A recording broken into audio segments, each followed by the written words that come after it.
Sejak pandemi corona merebak di sejumlah wilayah di tanah air, jumlah pasien positif yang terpapar dari waktu ke waktu terus bertambah. Hingga hari ini, gugus tugas penanganan corona mencatat terdapat 1.790 kasus positif corona dengan jumlah pasien meninggal mencapai 170 orang dan 112 sembuh.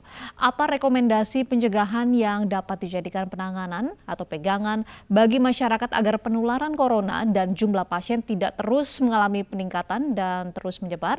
Kami akan membahasnya bersama dua narasumber kami. Ada Dr. Pandu Riono, ahli epidemiologi dan biostatik dari FKM UI, dan Dr. Ari Fahrial Syam, guru besar ilmu penyakit dalam FKUI. Selamat sore Bapak-Bapak. Mbak Uci. Baik. Saya ke Dr. Pandu terlebih dahulu.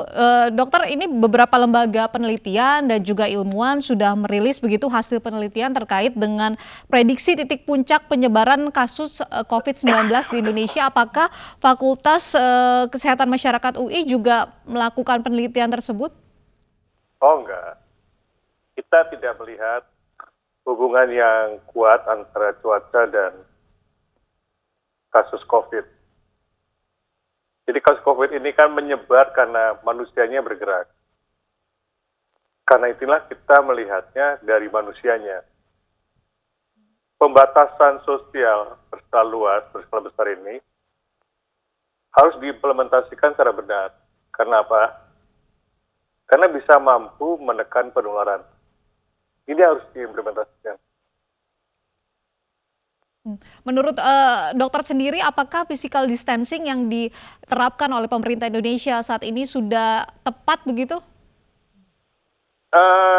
Masih baru terbatas himbauan. Dan saya kaget tadi pagi, jubir presiden mengatakan boleh mudik.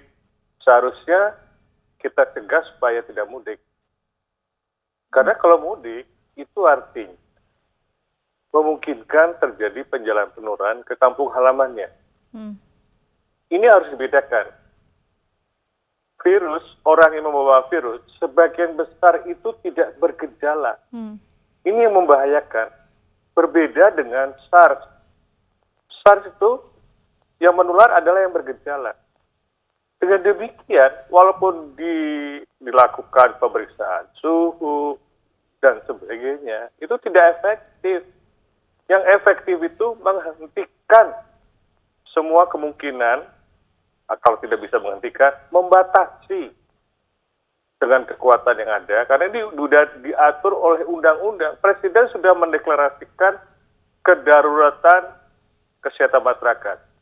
Di pasal itu, paling sedikit melakukan penutupan. Boleh lebih.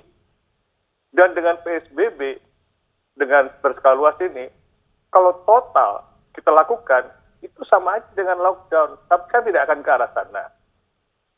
Kita ke arah yang sifatnya menengah. Nah, menengah ini sebenarnya benar-benar diterapkan.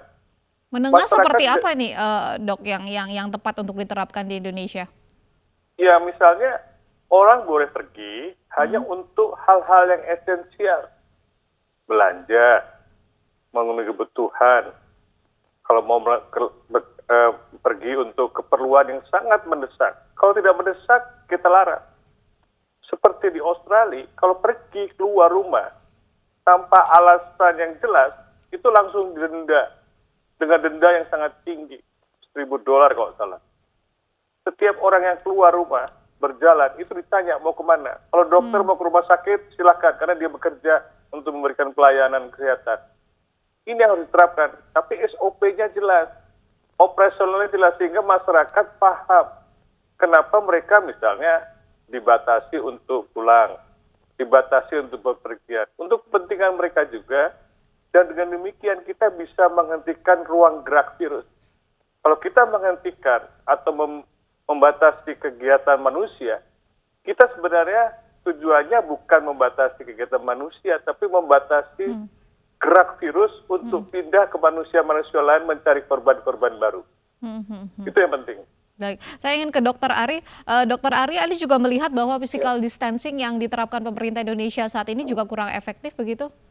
Oh iya, udah pasti. Kita bisa lihat aja bahwa angka peningkatan kasus itu makin naik ya, trennya itu kan eksponensial begitu ya. Kemudian juga jumlah kematian juga tinggi. Ya kita lihat aja lah di jalanan. Oke lah kalau di beberapa tempat mungkin di kompleks-kompleks itu memang sepi. Tapi coba di jalanan, Cempaka Putih aja. Atau Usain Baru Saya, orang masih banyak di pinggir-pinggir jalan.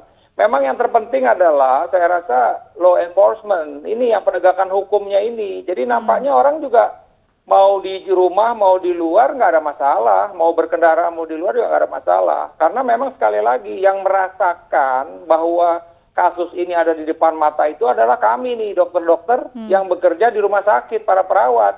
Setiap hari selalu ada kabar dokter meninggal gitu loh. Ini yang artinya membuat kami para dokter ini ciut, hatinya ciut gitu loh. Kenapa? Karena ya korban makin banyak. Ini kan juga tadi Pak Gubernur juga menyampaikan rumah sakit. Kita bilang kalau ini terus begini seperti ini, masyarakat masih ada di jalan. Mau berapapun kapasitas rumah sakit ditingkatkan, mau berapapun ruang ICU dengan ventilator ditingkatkan, nggak akan berhasil. Kalau orang masih ada di jalan. Karena tadi saya setuju dengan Dokter Pandu tadi, virusnya nggak kemana-mana. Virusnya itu dibawa oleh orang-orang tersebut. Dan betul tadi, pasien itu tanpa gejala. Dan saya rasa kita juga ada data yang cukup baik ya, walaupun ini pemeriksaannya melalui rapid test. Ya di Jakarta itu kan angkanya di beberapa daerah sampai 1,3%. Ya kalau berarti kita ambil aja yang mudik tadi 10.000, berarti ada 300 sampai 500 orang, 300 orang itu yang positif tanpa gejala. Yang bisa juga artinya mungkin gejalanya ringan gitu loh. Ini yang memang artinya kita harus antisipasi. Kalau kondisi law enforcement ini tidak diterapkan dalam tanda petik apapun lah namanya, orang tidak ada yang menegur ada di jalan, orang di pinggir jalan itu masih nongkrong-nongkrong, tidak ada yang menegur. Artinya kalau kita orang awam kita negur, kita pasti dibalikin tegur lagi gitu loh. Nah ini saya lihat juga Satpol PP juga nggak ada di jalanan yang mengingatkan. Saya nggak tahu ini sebenarnya apa sih yang terjadi kok. Artinya presiden sudah tegas, Kepres sudah tegas, tapi kok nampaknya tidak ada law enforcement gitu loh. Ini artinya Karena penularan masih terus bilang, terjadi, bahkan datanya meningkat. Faktor terbesarnya adalah kebijakan pemerintah yang kurang tegas begitu? Enggak, kalau Kepresnya, nah ini Dr. Pandu nih, saya juga minta teman-teman FKM coba bagaimana mendefinisikan kedaruratan kesehatan masyarakat. Itu kedaruratan bagaimana tuh langkah-langkahnya ya. Tapi kita lihat Kepresnya sudah ada, tapi oke, memang disebutkan harus izin dulu dari Kementerian Menteri Kesehatan. Nah ini yang kita artinya menunggu ini.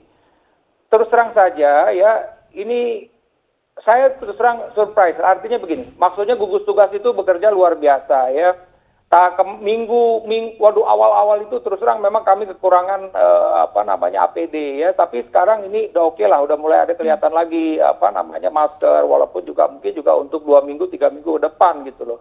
Saya terus terang saja yang agak saya khawatirkan adalah masyarakat atau penduduk yang ada di luar kota-kota besar ini. Kalau di Jakarta boleh bilang gampang lah orang ngumpulkan uang, beli macam-macam, masker masih bisa ketolong. Walaupun tadi Pak Gubernur juga bahwa sudah melibatkan rumah sakit swasta yang juga ingin juga artinya mendapat support tadi ya, bantuan segala macam gitu loh. Jadi ini yang artinya sekali lagi ya saya setuju dengan Dokter Pandu, ini masalah mudik ini mesti tegas.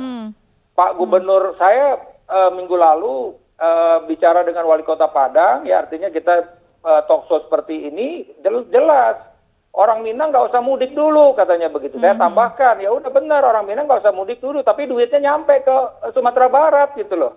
Nah misalnya seperti itu, ada beberapa juga. Ya kan kalau memang, nah tapi di satu sisi tadi, di sini orang boleh mudik, nah ini tadi nih, bagaimana nih mudik? Wali Kota Tegal, oke, dia tegas misalnya orang-orang dari Jakarta itu, karena itu Baik. sakit diobatin, yang kemudian dia tidak boleh interaksi, itu salah satu upaya yang dilakukan pemerintah daerah yang saya apresiasi itu untuk poin itu gitu.